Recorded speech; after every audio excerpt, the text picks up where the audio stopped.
On vous a menti. Le développement durable, c'est pas juste sauver la planète. C'est une question de personnes, de pouvoir et de savoir qui a sa place à la table. Mais pourquoi est-ce que les personnes qui détiennent la clé du changement durable, les femmes, sont encore mises de côté? Et combien de progrès perd-on à cause de ça? Les femmes ne sont pas seulement des victimes du changement climatique. Elles sont des meneuses, des innovatrices et la colonne vertébrale du développement durable. Aujourd'hui, parlons des raisons pour lesquelles l'avenir du développement durable est inclusif.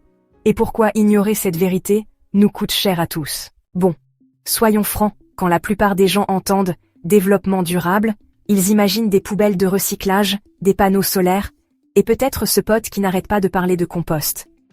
Mais le développement durable, ce n'est pas juste faire des câlins aux arbres, c'est une question de personne, de pouvoir, et de s'assurer que personne ne soit laissé pour compte. Et pourtant, la moitié de la population de la planète, les femmes, sont encore traitées comme des pions secondaires dans ces conversations. La réalité? Les femmes sont au cœur du développement durable.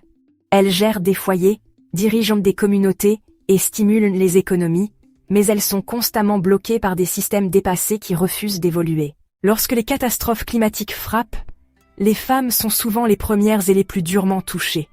Elles marchent plus loin pour l'eau. Elles ont faim pour que leurs enfants puissent manger, et sont forcées de migrer lorsque leurs terres deviennent inhabitables. Mais elles ne sont pas seulement des victimes, elles changent aussi la donne.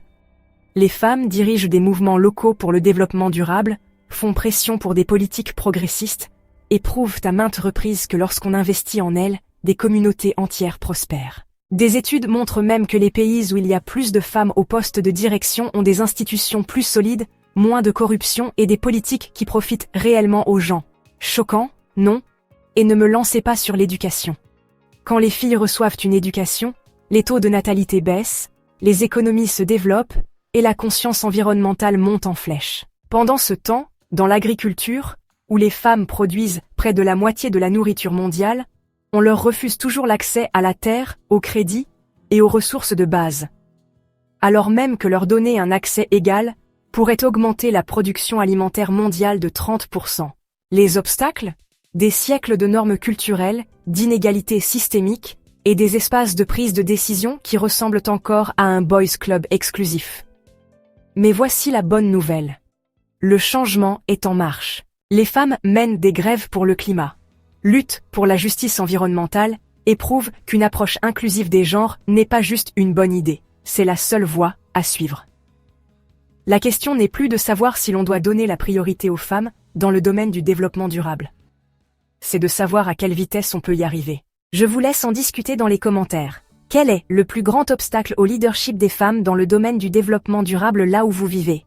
Si ce n'est pas déjà fait, cliquez sur le bouton « S'abonner » pour soutenir la chaîne. Prenez soin de vous, prenez soin de vos proches, et on se retrouve bientôt dans une autre vidéo.